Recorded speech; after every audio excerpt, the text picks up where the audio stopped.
ओम शांति। ਅੱਜ 24/6/2021 ਸਾਡੀ ਪਿਆਰੀ ਮਾਂ ਮਾਤੇਸ਼ਵਰੀ ਜਗਦੰਬਾ ਸਰਸਵਤੀ ਜੀ ਦੇ ਮਿੱਠੇ ਮਿੱਠੇ ਮਹਾਵਚਨ ਮਾਤੇਸ਼ਵਰੀ ਜੀ ਦੇ ਪੁਨਹ ਸਮ੍ਰਿਤੀ ਦਿਵਸ 'ਤੇ ਅਸੀਂ ਆਪਣੀ ਪਿਆਰੀ ਮਾਂ ਦੀਆਂ ਸਿੱਖਿਆਵਾਂ ਸੁਣਾਂਗੇ ਅਤੇ ਆਪਣੇ ਜੀਵਨ ਵਿੱਚ ਧਾਰਨ ਕਰਾਂਗੇ। ਤਾਂ ਮੰਮਾ ਨੇ ਅੱਜ ਦੀ ਮੁਰਲੀ ਵਿੱਚ ਕੀ ਸਿੱਖਿਆਵਾਂ ਆਪਣੇ ਪਿਆਰੇ ਬੱਚਿਆਂ ਨੂੰ ਦਿੱਤੀਆਂ, ਬਾਬਾ ਦੀਆਂ ਸਿੱਖਿਆ ਨੂੰ ਕਿਵੇਂ ਅਸੀਂ ਧਾਰਨ ਕਰਨਾ ਹੈ, ਬੜੇ ਪਿਆਰ ਨਾਲ ਇਹਨਾਂ ਮਹਾਵਚਨਾਂ ਨੂੰ ਸੁਣਾਂਗੇ। ਗੀਤ ਹੈ ਛੋੜ ਦੇ ਜਗ ਸੇ ਨਾਤੇ। ਸਭ ਤੋਂ ਪਹਿਲਾਂ ਗੀਤ ਵੱਜਿਆ ਛੋੜ ਦੇ ਜਗ ਸੇ ਨਾਤੇ। ਮੰਮਾ ਨੇ ਵਿਸਤਾਰ ਪੂਰਵਕ ਸਮਝਾਇਆ ਕਿ ਅਗਰ ਅਸੀਂ ਜਗ ਨਾਲ ਨਾਤੇ ਹੀ ਛੱਡ ਦਈਏ ਤਾਂ ਫਿਰ ਜਗ ਕਿਸ ਦੇ ਲਈ ਹੈ, ਇਹ ਜਗਤ ਕਿਸ ਦੇ ਲਈ ਹੈ। ਅਗਰ ਨਾਤੇ ਹੀ ਤੋੜਨੇ ਦੀ ਗੱਲ ਹੈ ਤਾਂ ਫਿਰ ਇਹ ਸੰਬੰਧ ਬਣਾਇਆ ਹੀ ਕਿਉਂ। ਪਤੀ ਪਤਨੀ, ਬਾਪ ਬੇਟਾ, ਰਾਜਾ ਪ੍ਰਜਾ ਆਦਿ ਜੋ ਵੀ ਅਨੇਕ ਸੰਬੰਧ ਹਨ, ਇਹ ਸਾਰੇ ਭਗਵਾਨ ਨੇ ਰਚੇ ਹਨ। ਇਸ ਤਰ੍ਹਾਂ ਕਹਿੰਦੇ ਹਨ ਨਾ, ਮਨੁੱਖਤਾ ਹੀ ਕਹਿੰਦੇ। ਤਾਂ ਮੰਮਾ ਕਹਿ ਰਹੇ ਤਾਂ ਜਦੋਂ ਭਗਵਾਨ ਨੇ ਰਚੇ ਹਨ ਤਾਂ ਫਿਰ ਕਿਉਂ ਕਹਿੰਦੇ ਕਿ ਇਹਨਾਂ ਨੂੰ ਛੱਡੋ। ਅਗਰ ਭਗਵਾਨ ਨੇ ਰਚੇ ਤਾਂ ਗੀਤ ਵਿੱਚ ਆਇਆ ਛੱਡ ਦੇ ਜਗ ਦੇ ਨਾਤੇ, ਜਾਂ ਫਿਰ ਇਹ ਗੀਤ ਹੀ ਗਲਤ ਹੋ ਜਾਂਦਾ ਹੈ। ਭਗਵਾਨ ਨੇ ਕਿਹੜਾ ਜਗ ਰਚਿਆ? ਜਗ ਕਹੋ, ਦੁਨੀਆ ਕਹੋ, ਜੋ ਭਗਵਾਨ ਨੇ ਰਚੀ ਉਹ ਇਸ ਤਰ੍ਹਾਂ ਦੀ ਦੁਨੀਆ ਥੋੜ੍ਹੀ ਰਚੀ ਜੋ ਛੱਡਣੀ ਪਵੇ। ਹੁਣ ਦੇ ਜੋ ਸੰਬੰਧ ਹਨ ਉਹ ਨਹੀਂ ਰਚੇ। ਹੁਣ ਇਸ ਜਗ ਵਿੱਚ ਦੇਖੋ ਤੁਹਾਡੇ ਨਾਤੇ ਕਿਵੇਂ ਹੋ ਗਏ ਹਨ। ਕਰਮਾਂ ਦੇ ਕਾਰਨ ਤਮੋ ਪ੍ਰਧਾਨਤਾ ਵਿੱਚ ਆਉਂਦੇ ਆਉਂਦੇ ਕੀ ਹੋ ਗਏ ਹਨ। ਕਰਮਾਂ ਦੇ ਬੰਧਨ ਇੱਕ ਦੋ ਨੂੰ ਕੱਟਦੇ ਰਹਿੰਦੇ ਹਨ। ਸਾਰੇ ਨਾਤੇ ਇਸ ਕਰਮ ਦੇ ਹਿਸਾਬ ਵਿੱਚ ਤਮੋ ਪ੍ਰਧਾਨਤਾ ਵਿੱਚ ਆ ਕਰਕੇ ਇੱਕ ਦੋ ਨੂੰ ਦੁੱਖ ਦਿੰਦੇ ਅਤੇ ਲੈਂਦੇ ਰਹਿੰਦੇ ਹਨ। ਭਗਵਾਨ ਖੁਦ ਕਹਿੰਦੇ ਹਨ ਕਿ ਮੈਂ ਤਾਂ ਤੁਹਾਡੇ ਦੁੱਖ ਦੇ ਸੰਬੰਧ ਨਹੀਂ ਬਣਾਏ ਨਾ, ਮੈਂ ਤਾਂ ਤੁਹਾਡਾ ਸੰਬੰਧ ਜੋੜਿਆ ਸੀ, ਉਹ ਬੰਧਨ ਨਹੀਂ ਸੀ। ਮੈਂ ਤੁਹਾਡਾ ਸ੍ਰੇਸ਼ਟ ਸੰਬੰਧ ਜੋੜਿਆ ਸੀ। ਉਸ ਸੰਬੰਧ ਵਿੱਚ ਤੁਸੀਂ ਸਦਾ ਸੁਖੀ ਸੀ। ਤੁਹਾਡੇ ਸਾਰੇ ਨਾਤੇ ਬਹੁਤ ਸਵੱਛ ਸੀ। ਇਸ ਲਈ ਯਾਦ ਕਰਦੇ ਹਨ ਨਾ, ਰਾਮ ਰਾਜਾ, ਰਾਮ ਪ੍ਰਜਾ, ਰਾਮ ਸਾਹੂਕਾਰ, ਬਸੇ ਨਗਰੀ ਜੀਏ ਦਾਤਾ, ਧਰਮ ਦਾ ਉਪਕਾਰ। ਉਸ ਯੁੱਗ ਦੀ ਮਹਿਮਾ ਕੀਤੀ ਜਾਂਦੀ ਹੈ। ਉਸ ਨੂੰ ਕਹਿੰਦੇ ਸੀ ਗ੍ਰਸਤ ਧਰਮ। ਧਰਮ ਪਤਨੀ, ਧਰਮ ਪਤੀ, ਧਰਮ ਦੇ ਨਾਮ ਨਾਲ ਸੀ ਨਾ, ਪਰੰਤੂ ਹੁਣ ਤਾਂ ਉਹ ਧਰਮ ਦਾ ਸੰਬੰਧ ਹੀ ਨਹੀਂ ਰਿਹਾ। ਪ੍ਰੈਕਟੀਕਲ ਉਹ ਜੀਵਨ ਰਹੀ ਨਹੀਂ। ਇਸ ਲਈ ਬਾਪ ਕਹਿੰਦੇ ਹਨ ਜੋ ਤੁਸੀਂ ਇਹ ਜਗ ਬਣਾ ਦਿੱਤਾ ਹੈ, ਉਸ ਜਗ ਦੇ ਜੋ ਨਾਤੇ ਹਨ ਉਹ ਸਾਰੇ ਵਿਗੜ ਗਏ ਹਨ। ਮੈਂ ਜੋ ਜਗ ਬਣਾਇਆ ਸੀ ਉਸ ਵਿੱਚ ਤੁਹਾਡੇ ਨਾਤੇ ਕਿੰਨੇ ਵਧੀਆ ਸੀ, ਕਿੰਨੇ ਪਿਆਰੇ ਸੀ, ਕਿੰਨੇ ਇੱਕ ਦੋ ਨੂੰ ਸੁੱਖ ਦੇਣ ਵਾਲੇ ਸੀ। ਨਾਤੇ ਤਾਂ ਜ਼ਰੂਰ ਸੀ। ਇਸ ਤਰ੍ਹਾਂ ਨਹੀਂ ਕਿ ਭਗਵਾਨ ਨੇ ਨਾਤੇ ਨਹੀਂ ਰਚੇ। ਨਾਤੇ ਤਾਂ ਸੀ, ਸੰਬੰਧ ਤਾਂ ਸੀ, ਪਰੰਤੂ ਉਹ ਨਾਤੇ ਕਰਮ ਦੇ ਬੰਧਨ ਤੋਂ ਬਗੈਰ ਸੀ, ਕੋਈ ਬੰਧਨ ਨਹੀਂ ਸੀ। ਇਸ ਲਈ ਉਸ ਨੂੰ ਕਿਹਾ ਜਾਂਦਾ ਜੀਵਨ ਮੁਕਤ। ਹੁਣ ਤੁਹਾਡੇ ਨਾਤੇ ਜੀਵਨ ਬੰਧ ਵਿੱਚ ਬਣ ਗਏ। ਇਸ ਲਈ ਕਹਿੰਦੇ ਕਿ ਇਹਨਾਂ ਤੋਂ ਛੁਟਕਾਰਾ ਕਿਵੇਂ ਹੋਵੇ। ਬੰਧਨ ਜਿਹਾ ਮਹਿਸੂਸ ਹੋਣ ਲੱਗਿਆ ਸੰਬੰਧਾਂ ਦੇ ਵਿੱਚ। ਬਾਬਾ ਕਹਿੰਦੇ ਉਹਨਾਂ ਤੋਂ ਨਾਤਾ ਤੋੜ, ਇੱਕ ਮੇਰੇ ਨਾਲ ਜੋੜੋ। ਇਹ ਵੀ ਇੱਕ ਅੰਤ ਦੀ ਜੀਵਨ ਤੁਸੀਂ ਮੇਰੇ ਹਵਾਲੇ ਕਰੋ। ਮੇਰੇ ਹਵਾਲੇ ਦਾ ਮਤਲਬ ਹੈ ਜਿਵੇਂ ਇਸਤਰੀ ਪਤੀ ਦੇ ਹਵਾਲੇ, ਪਤੀ ਇਸਤਰੀ ਦੇ ਹਵਾਲੇ, ਬਾਪ ਬੇਟੇ ਦੇ ਹਵਾਲੇ, ਬੇਟਾ ਬਾਪ ਦੇ ਹਵਾਲੇ। ਇਹ ਤਾਂ ਪ੍ਰੈਕਟਿਸ ਚੰਗੀ ਤਰ੍ਹਾਂ ਹੈ ਨਾ। ਮੈਂ ਕੋਈ ਤੁਹਾਡੇ ਨਾਲ ਤੁਹਾਨੂੰ ਕੋਈ ਨਵੀਂ ਗੱਲ ਨਹੀਂ ਕਹਿੰਦਾ। ਕਿਵੇਂ ਕਰੋ, ਕੀ ਕਰੋ, ਇਹ ਤੁਸੀਂ ਪ੍ਰਸ਼ਨ ਹੀ ਨਹੀਂ ਪੁੱਛ ਸਕਦੇ। ਤੁਸੀਂ ਆਪਣੀ ਜੀਵਨ 1-2 ਦੇ ਪ੍ਰਤੀ ਦਿੰਦੇ ਆਏ ਹੋ। ਕੀ ਤੁਸੀਂ ਆਪਣੇ ਬੱਚਿਆਂ ਦੇ ਪ੍ਰਤੀ ਆਪਣੀ ਜੀਵਨ ਨਹੀਂ ਦੇ ਬੈਠੇ ਹੋ?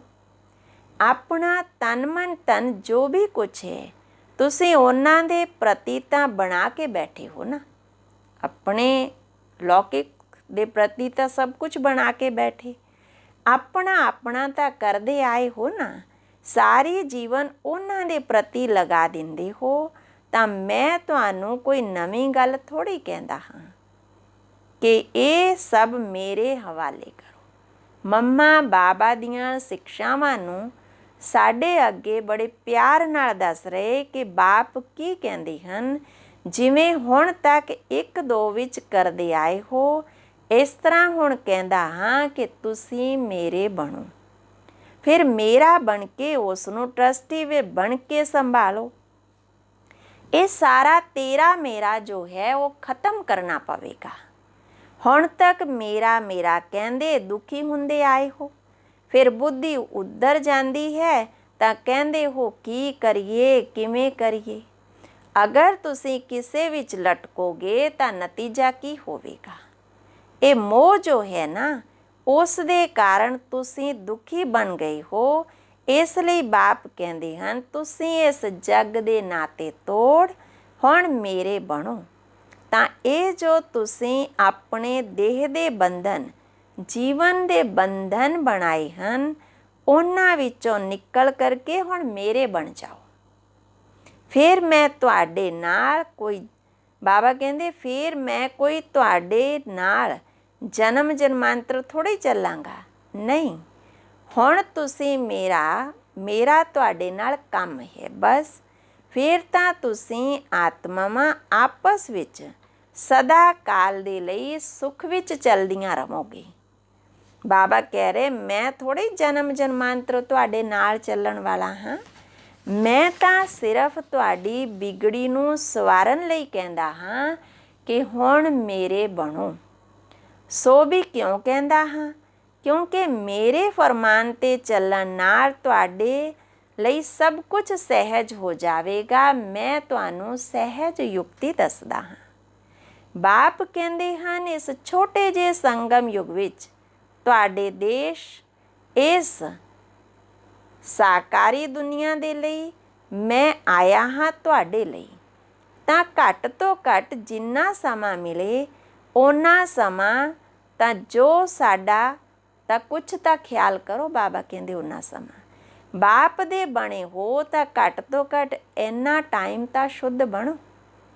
ਹੁਣ ਇਹਦੇ ਵਿੱਚ ਥੋੜ੍ਹੀ ਮਿਹਨਤ ਹੈ। ਇਹ ਤੁਸੀਂ ਵੀ ਕਰਕੇ ਬਾਬਾ ਕਹਿੰਦੇ ਹੁਣ ਤੁਸੀਂ ਕੁਛ ਵੀ ਕਰਕੇ ਮਰ ਮਿਟ ਕਰਕੇ ਵੀ ਪਵਿੱਤਰ ਰਹਿਣ ਦੀ ਪ੍ਰਤਿੱਗਿਆ ਕਰੋ। ਆਪਣੀ ਦ੍ਰਿੜਤਾ ਰੱਖੋ। ਆਪਣੀਆਂ ਧਾਰਨਾ ਵਿੱਚ ਰਹਿਣ ਦਾ ਪੂਰਾ ਪ੍ਰਯਤਨ ਕਰੋ। ਬਾਬਾ ਨੇ ਅੱਗੇ ਕਿਹਾ, ਮੰਮਾ ਸੁਣਾ ਰਹੇ, ਬਾਬਾ ਕਹਿ ਰਹੇ ਕਿ ਹੁਣ ਘਿਓ ਦੇ ਘੜੇ ਮਤ ਬਣਾਓ। ਮਾਨਾ ਸ਼ੇਖ ਚਿਲੀ ਮਤ ਬਣੋ। ਮੈਂ ਇਹ ਕਰੂੰਗਾ, ਮੈਂ ਉਹ ਕਰੂੰਗਾ। ਘੜਾ ਫੁੱਟ ਗਿਆ ਤਾਂ ਇਹ ਕਰੂੰਗਾ, ਉਹ ਕਰੂੰਗਾ। ਦੁਨੀਆ ਕੀ ਕਹੇਗੀ, ਉਹ ਕੀ ਕਹਿਣਗੇ। ਅਰੇ ਦੁਨੀਆ ਕੀ ਕਹੇਗੀ, ਇਸ ਨੂੰ ਛੱਡ ਦਵੋ ਨਾ। ਹੁਣ ਇਹ ਦੁਨੀਆ ਤਾਂ ਜਾਣ ਵਾਲੀ ਹੈ। ਉਹਨਾਂ ਵਿਚਾਰਿਆਂ ਨੂੰ ਤਾਂ ਪਤਾ ਹੀ ਨਹੀਂ। ਬਾਪ ਕਹਿੰਦੇ ਹਨ ਇਹ ਨਹੀਂ ਸੋਚੋ, ਹੁਣ ਤਾਂ ਮੌਤ ਸਾਹਮਣੇ ਖੜਾ ਹੈ। ਇਸ ਸਰੀਰ ਨਿਰਵਾਹ ਦੇ ਲਈ ਜਿੰਨਾ ਚਾਹੀਦਾ ਓਨਾ ਭਲਾ ਕਰੋ। ਤੁਹਾਡਾ ਜਿੰਨਾ ਕ੍ਰੀਏਸ਼ਨ ਦੇ ਨਾਲ ਹਿਸਾਬ ਕਿਤਾਬ ਹੈ ਓਨਾ ਕਰੋ। ਮੈਂ ਕਿੱਥੋਂ ਤੱਕ ਸੰਭਾਲਾਂਗਾ, ਇਸ ਨੂੰ ਤੁਸੀਂ ਹੀ ਸੰਭਾਲਣਾ ਹੈ। ਜੋ ਜ਼ਰੂਰੀ ਹੈ ਉਹ ਤਾਂ ਤੁਹਾਨੂੰ ਫ੍ਰੀ ਕਰਦਾ ਹਾਂ, ਪਰੰਤੂ ਹੁਣ ਜੋ ਐਕਸਟਰਾ ਰਚ ਰਹੇ ਹੋ ਉਸ ਦੇ ਲਈ ਮੈਂ ਤੁਹਾਨੂੰ ਮਨਾ ਕਰਦਾ ਹਾਂ। ਕਿਉਂਕਿ ਉਹ ਤਾਂ ਹੈ ਹੀ ਗਿਰਨਾ ਹੀ ਹੈ ਨਾ। ਕਿਉਂਕਿ ਆਪਣਾ ਕਿਉਂ ਬਾਬਾ ਕਹਿੰਦੇ ਆਪਣਾ ਸਮਾਂ ਗਵਾ ਰਹੇ ਹੋ? ਇਹਨਾਂ ਫਾਲਤੂ ਦੇ ਝੰਜਟਾਂ ਤੋਂ ਵੀ ਤੁਸੀਂ ਦੁਖੀ ਹੋਏ ਹੋ। ਉਹਨਾਂ ਝੰਜਟਾਂ ਤੋਂ ਤੁਸੀਂ ਕਿਵੇਂ ਛੁੱਟੋ, ਉਹ ਤਾਂ ਤੁਹਾਨੂੰ ਮੈਂ ਆ ਕੇ ਦੱਸਦਾ ਹਾਂ। ਫਿਰ ਵੀ ਬੈਠ ਕਰਕੇ ਅਨੇਕ ਬਹਾਨੇ ਲਗਾਉਣਾ, ਇਹ ਕਿੱਥੋਂ ਦੀ ਰੀਤ ਹੈ? ਫਿਰ ਵੀ ਬਾਬਾ ਕਹਿੰਦੇ ਕਿ ਦੇਖ ਲੈਣਾ, ਹੁਣ ਅਗਰ ਸਿੱਧੀ ਉਂਗਲੀ ਨਹੀਂ ਦਿੰਦੇ ਹੋ, ਹੱਥ ਨਹੀਂ ਦਿੰਦੇ ਹੋ, ਫਿਰ ਮੈਂ ਤੁਹਾਨੂੰ ਇਸ ਤਰ੍ਹਾਂ ਨੱਕ ਪਕੜ ਕਰਕੇ ਵੀ ਲੈ ਚੱਲੂੰਗਾ। ਨੱਕ ਪਕੜੇਗਾ ਤਾਂ ਫਿਰ ਦਮ ਘੁੱਟੇਗਾ, ਫਿਰ ਦੁੱਖ ਹੋਵੇਗਾ ਤਾਂ ਸਜ਼ਾ ਖਾਣੀਆਂ ਪੈਣਗੀਆਂ। ਇਸ ਲਈ ਬਾਪ ਕਹਿੰਦੇ ਬੱਚੇ, ਹੁਣ ਤੁਸੀਂ ਮੇਰੇ ਹੋ ਕਰਕੇ, ਮੇਰੇ ਪਾਸ ਆ ਕਰਕੇ, ਮੇਰੀਆਂ ਗੱਲਾਂ ਸੁਣ ਕਰਕੇ ਅਗਰ ਫਿਰ ਵੀ ਕੁਝ ਨਹੀਂ ਕੀਤਾ ਤਾਂ ਉਸ ਦੇ ਲਈ ਬਹੁਤ ਕੜੀਆਂ ਸਜ਼ਾਵਾਂ ਹਨ। ਇਸ ਦੇ ਲਈ ਜਿਨ੍ਹਾਂ ਵਿਚਾਰਿਆਂ ਨੂੰ ਪਤਾ ਨਹੀਂ, ਉਹਨਾਂ ਦੀ ਤਾਂ ਗੱਲ ਹੀ ਅਲੱਗ ਹੈ। ਜਿਨ੍ਹਾਂ ਨੂੰ ਪਤਾ ਹੈ, ਜੋ ਬੈਠੇ ਹਨ, ਸੁਣ ਕੇ ਵੀ ਇਹਨਾਂ ਵਿੱਚ ਗਫਲਤ ਕੀਤੀ, ਤਾਂ ਉਹਨਾਂ ਦੀ ਖੈਰ ਨਹੀਂ ਸਮਝੋ। ਇਹ ਤਾਂ ਜੋ ਸਮਾਂ ਚੱਲ ਰਿਹਾ ਹੈ, ਇਸ ਨੂੰ ਪਹਿਚਾਣੋ। ਜਰਾ ਅੱਖਾਂ ਖੋਲੋ, ਬੁੱਧੀ ਖੋਲੋ ਅਤੇ ਪੂਰਾ ਸਮਾਂ ਫਾਇਦਾ ਲਵੋ। ਆਪਣੀ ਪੂਰੀ ਤਕਦੀਰ ਜਗਾਓ। ਕਹਿੰਦੇ ਵੀ ਹਨ, ਜਿੱਦਾਂ ਦਾ ਸੰਗ ਉਸ ਤਰ੍ਹਾਂ ਦਾ ਰੰਗ ਹੁੰਦਾ ਹੈ। ਇਸ ਲਈ ਜਿਸ ਨਾਲ ਇਹ ਧਾਰਨਾ ਪੂਰੀ ਨਹੀਂ ਹੋਵੇਗੀ ਤਾਂ ਮਾਇਆ ਦੇ ਸੰਗ ਦਾ ਰੰਗ ਲੱਗ ਜਾਵੇਗਾ। ਤਾਂ ਕਹਿੰਦੇ ਹਨ, ਬੁਰਾ ਨਾ ਦੇਖੋ, ਬੁਰਾ ਨਾ ਬੋਲੋ, ਬੁਰਾ ਨਾ ਸੁਣੋ। ਕਹਿੰਦੇ ਹਨ, ਬਾਪ ਕਹਿੰਦੇ ਹਨ, ਜੋ ਕਰਦਾ ਹਾਂ, ਮਨੁੱਖ ਕਹਿੰਦੇ ਹਨ, ਜੋ ਕਰਦਾ ਹਾਂ ਉਹ ਪਾਉਂਦਾ ਹਾਂ। ਇਹ ਤਾਂ ਭਵਿੱਖ ਪਰਾਲਬਧ ਬਣਾਉਣ ਦੀਆਂ ਗੱਲਾਂ ਹਨ ਨਾ। ਇੱਥੇ ਤਾਂ ਪਰਾਲਬਧ ਭੋਗਣੀ ਨਹੀਂ ਹੈ ਨਾ। ਇੱਥੇ ਤਾਂ ਕੋਈ ਗੁਰੂ ਬਣ ਕੇ ਨਹੀਂ ਬੈਠਣਾ ਹੈ। ਇਸ ਵਿੱਚ ਕੋਈ ਗਲਤ ਫਹਿਮੀ ਨਾ ਕਰੇ। ਇਸ ਲਈ ਇਹ ਸਭ ਕੁਝ ਸਮਝਾਇਆ ਜਾਂਦਾ ਹੈ। ਇਹ ਗੱਲਾਂ ਨੂੰ ਧਿਆਨ ਵਿੱਚ ਰੱਖ ਕੇ ਆਪਣੇ ਆਪ ਨੂੰ ਸੇਫ ਰੱਖਣਾ ਹੈ। ਇੱਥੇ ਕੋਈ ਖਰਚੇ ਆਦਿ ਦੀ ਗੱਲ ਨਹੀਂ ਹੋਣੀ ਚਾਹੀਦੀ। ਹੁਣ ਇਹ ਸਾਰਾ ਖਰਚਾ ਦੂਜਿਆਂ ਦੇ ਕਲਿਆਣ ਲਈ ਹੀ ਪ੍ਰਯੋਗ ਕਰਨਾ ਹੈ। ਇੱਕ ਇੱਕ ਪਾਈ ਵੀ ਸਾਰੀ ਇਸ ਕੰਮ ਵਿੱਚ ਲਗਾਉਣੀ ਹੈ। ਅੱਛਾ, वरदान है। मम्मा ने बहुत ਅੱਛੀਆਂ, ਬਹੁਤ ਸੰਪੰਨ ਬਣਨ ਦੀਆਂ ਗੱਲਾਂ ਸਾਨੂੰ ਦੱਸੀਆਂ, ਸਿੱਖਿਆਵਾਂ ਪਿਆਰੀਆਂ ਦਿੱਤੀਆਂ। ਤਾਂ ਅੱਗੇ ਵਰਦਾਨ ਹੈ ਅੱਜ ਦੀ ਮੁਰਲੀ ਦਾ, ਆਪਣੇ ਸ੍ਰੇਸ਼ਟ ਸਵਰੂਪ व ਸ੍ਰੇਸ਼ਟ ਨਸ਼ੇ ਵਿੱਚ ਸਥਿਤ ਰਹਿ ਕੇ ਅਲੌਕਿਕਤਾ ਦਾ ਅਨੁਭਵ ਕਰਾਉਣ ਵਾਲੇ ਅੰਤਰਮੁਖੀ ਭਵ। ਜਿਵੇਂ ਸਿਤਾਰਿਆਂ ਦੇ ਸੰਗਠਨ ਵਿੱਚ ਵਿਸ਼ੇਸ਼ ਸਿਤਾਰਿਆਂ ਦੀ ਚਮਕ ਦੂਰ ਤੋਂ ਹੀ ਨਿਆਰੀ ਪਿਆਰੀ ਲੱਗਦੀ ਹੈ, ਇਸ ਤਰ੍ਹਾਂ ਤੁਸੀਂ ਸਿਤਾਰੇ ਸਧਾਰਨ ਆਤਮਾਵਾਂ ਦੇ ਵਿੱਚ ਵੀ ਇੱਕ ਵਿਸ਼ੇਸ਼ ਆਤਮਾ ਦਿਖਾਈ ਦਵੋ। ਸਧਾਰਨ ਰੂਪ ਹੁੰਦੇ ਅਸਾਧਾਰਨ ਜਾਂ ਅਲੌਕਿਕ ਸਥਿਤੀ ਹੋਵੇ ਤਾਂ ਸੰਗਠਨ ਦੇ ਵਿੱਚ ਵੀ ਅੱਲਾ ਲੋਕ ਦਿਖਾਈ ਦੇਣਗੇ। ਇਸ ਦੇ ਲਈ ਅੰਤਰਮੁਖੀ ਬਣ ਕਰਕੇ ਫਿਰ ਬਾਹਰ ਮੁਕਤਾ ਵਿੱਚ ਆਉਣ ਦਾ ਅਭਿਆਸ ਹੋਵੇ। ਸदैव ਆਪਣੇ ਸ੍ਰੇਸ਼ਟ ਸਵਰੂਪ व ਨਸ਼ੇ ਵਿੱਚ ਸਥਿਤ ਹੋ ਕੇ ਨੌਲੇਜਫੁੱਲ ਦੇ ਨਾਲ ਪਾਵਰਫੁੱਲ ਬਣ ਕਰਕੇ ਨੌਲੇਜ ਦਵੋ, ਤਾਂ ਅਨੇਕ ਆਤਮਾਵਾਂ ਨੂੰ ਅਨੁਭਵੀ ਬਣਾ ਸਕੋਗੇ। ਸਲੋਗਨ ਹੈ, ਰਾਵਣ ਦੀ ਜਾਇਦਾਦ ਨਾਲ ਰੱਖੀ ਹੈ ਤਾਂ ਦਿਲਾਰਾਮ ਦਿਲ ਵਿੱਚ ਠਹਿਰ ਨਹੀਂ ਸਕਦਾ। ਅੱਛਾ, ਓਮ ਸ਼ਾਂਤੀ।